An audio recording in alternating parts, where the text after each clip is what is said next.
Live from our studios in Hastings and Grand Island, NBC Nebraska News at 5 starts now.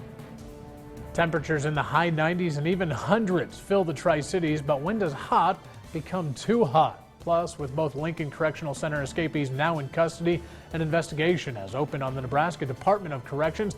We'll tell you what's next. And it's the end of an era in Grand Island as longtime Police Chief Steve Lampkin begins to say his goodbyes. We take a look back at the work that now needs to be done. That's your top story on NBC Nebraska News at 5. Good afternoon. I'm Spencer Schubert.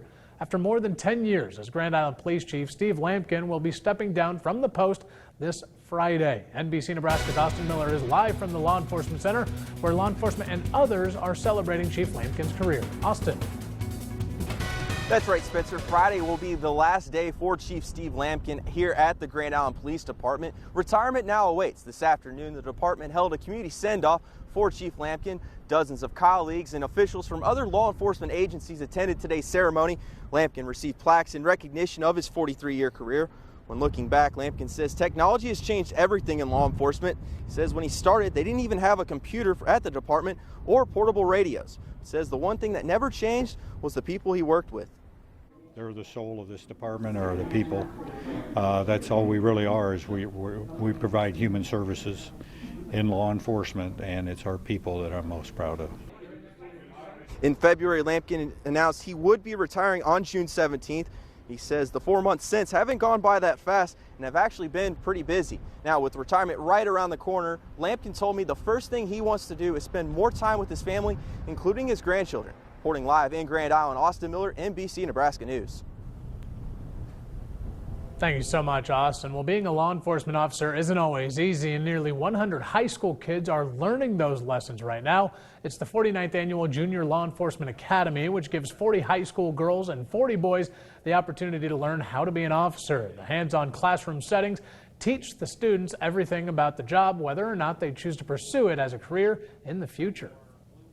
Even just experiencing like hand-on, like by myself with no one else around me from my family, it's definitely like opened my eyes, like, okay, like we're doing this now, and it's definitely like prepared me. The girls are currently at the Law Enforcement Training Center undergoing the academy. Next week, it's the boys' turn. Organizers suggest applying to be a part of the academy through your local American Legion post starting right now. Well, many of the trainees might have been hoping their training was a little bit more inside today, as temperatures again did soar high. Joining us now is Brandon Rector with a first look at that hot forecast. Brandon. Yeah, Spencer, while we haven't air temperature-wise reached 100 in many locations this afternoon, it has definitely felt like it as we've headed here in the last few hours. Temperatures right now generally in the mid-90s to around 100, 96 in Grand Island, 97 for Kearney and Hastings, 100 for McCook, 94 in Ord. And as we look at our dew points right now, they are generally in the 60s at this point, and we are noticing that they are mainly in the mid to upper 60s in some locations, including the Tri-Cities, and that is making our feels like, our heat index, which is what it feels like if you step outside right now. 101 in Grand Island, 100 for Hastings, 99 in Kearney, 102 in Columbus, and in Lincoln, 104. We still have the heat advisory going for much of central Nebraska. It was dropped early in the eastern part of the state. Not exactly sure why, but that's the National Weather Service's call. And then as we go into our satellite radar picture, no thunderstorm activity as of yet, but the chance less than 20%. Can't rule out maybe an isolated shower storm trying to pop up this evening, but then overnight should be quiet for us. And as we take a look ahead as to what we can expect here tonight through the next couple of days, tonight will be warm and muggy. Tomorrow there are some storms possible. We'll talk about that chance, and then a hot and humid weekend ahead. But if you're wanting some cooler temperatures, I think you're going to like what we have coming our way for next week. All right, thank you, Brandon. Well, today marks 2 years since 2 tornadoes hit the town of Pilger and its surrounding areas. The National Weather Service said the larger of the two was an EF4 and the second was an EF2. At the time, about 75% of the village was demolished and 2 were killed in the storm. Nebraska Emergency Management, with the help of volunteers, led the cleanup recovery efforts and to get the town back where it is today. Well, thoughts and prayers are going out across the state today for 2-year-old Lane Graves and his family. Lane is the toddler who died after being attacked by an alligator in Florida. This morning, a special mass was held for him in his hometown of Elkhorn. The family was not in attendance, but they were in the hearts of everyone there. Many churchgoers couldn't imagine the pain that the family is feeling right now, so today they prayed If you would like to offer your support, St. Patrick's Catholic Church in Elkhorn has been in touch with the family and will accept donations for them. Well, the Florida Sheriff says charges are unlikely against the parents of Lane Graves in the case.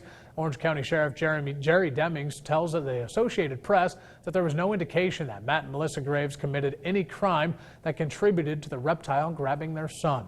Demings says his department and the State Wildlife Agency would look into the issue of signs around the Seven Seas Lagoon, where Disney had posted no swimming signs but no warnings about alligators. Well, back home in Nebraska, we're learning much more about the capture now of Timothy Clausen today. Governor Pete Ricketts spoke at a news conference earlier today where he says nonstop investigation and search led to the arrest. Omaha Police Chief Todd Schmaderer says that they searched more than 60 homes. The tip that led to Clausen's arrest, that came in around 4:10 yesterday afternoon, and at around 6:15, officers went into the home in northeast Omaha and found Clausen. Now, Clausen had a gun within reach, and Chief Schmaderer says that they believe he was planning a robbery. Nebraska lawmakers say the recent escape of Timothy Clausen and Armin Dixon highlights larger problems within the state prison system. Several senators said that the Department of Correctional Services is now under stress because of staffing shortages, overcrowding, and a lack of pay increase. Corrections Director Scott Frakes says that prison employees have been reassigned following this recent escape, but Nebraska State Ombudsman Marshall Lux says that it isn't enough to solve the problem. The Nebraska Democratic Party officials have three choices when voting this weekend for the new state party chairman. Two central Nebraskans will be in the race, along former gubernatorial Chuck Hasselbrook, and they will convene in Kearney. Hastings President Jane Klebb first intended to run for just the vice chairman seat, while current chairman Vincent Powers ran for re-election. But when he bowed out, she decided her plans changed. But after I listened to really established party leaders as well as new grassroots progressives, I decided that it's our time to run to really bring a new kind of breath into the party while also making sure that the old timers are still at the table. Also in the race is Holdridge resident Brian Osborne, and we'll hear from him and some of the reasons for him running coming up at 6. Well, the U.S. Department of Agriculture Rural Development has announced an increase in income limits for their home ownership programs. The new income limit for homes 1 to 4 person households is now $48,000. For 5 to 8 person households, the new limit is $64,000. However, these limits may vary in some counties. For more information, make sure to check out the Rural Development website. Well, battling cancer is tough, but when your community helps, the journey can be less stressful. A blood drive in Blue Hill is doing just that. NBC Nebraska's Shalika Powell is live in studio with more on the need for blood. Shalika. Spencer, according to the CDC, colon cancer is the second leading cancer killer. A Bladen woman has been battling the disease for a year now and says she is grateful for the support she has received from people in the community. Pam Niemeyer says colon cancer has blindsided her and her family. Prior to having the disease, Niemeyer never thought she would need blood. Officials with the American Red Cross say many people aren't aware of the need for blood, so they are hosting a blood drive to honor Niemeyer and raise awareness. Niemeyer says she appreciates everyone who donates blood because that's one less thing to worry about. You don't know when you're going to need it, when a tragedy will happen, or a car wreck will happen, or just a simple heart attack and you need heart surgery, and you have to have blood or a simple little surgery. You just never know when you're going to need it. The blood drive will be in the Blue Hill Community Center gym Friday from 8 a.m. to 2 p.m. The American Red Cross hopes to receive 58 pints of blood or even more. We'll have more from Niemeyer's husband, who lost his first wife to the same disease at 6 p.m. Spencer, back to you. Thank you, Shalika. Well, it's one of the great high school championships in Nebraska. The State High School Rodeo Finals comes to the Adams County Fairgrounds, and it all kicked off today. The action began with this morning's first go at 10. The second session will be underway within the hour. It's a great time for the competitors and those that enjoy watching them. It's a great event. We love coming to Hastings, and it's a great facility, and it's just fun to watch all the contestants. I have a daughter, Libby Winchell. She's a junior, and she competes in goat tie-in, breakaway, and barrel racing.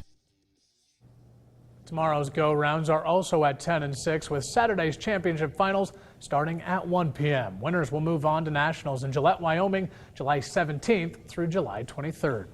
Well, in a developing story now, the city of Hastings will have Dunkin' Donuts coming to town after all. After filing an injunction on the popular food chain weeks ago, the Bank of Doniphan announced today that they have come to an agreement with Dunkin' Donuts. The statement read, quote, Bryce Bears of Dunkin' Donuts and Steve Anderson of the Bank of Doniphan are pleased to announce that they have reached an agreement for bringing Dunkin' Donuts to Hastings and resolving the bank's on-site traffic flow concerns. The Bank of Doniphan and Dunkin' Donuts look forward to a positive relationship. Both express appreciation for the interest shown by the community and the city of Hastings in their negotiations, end quote.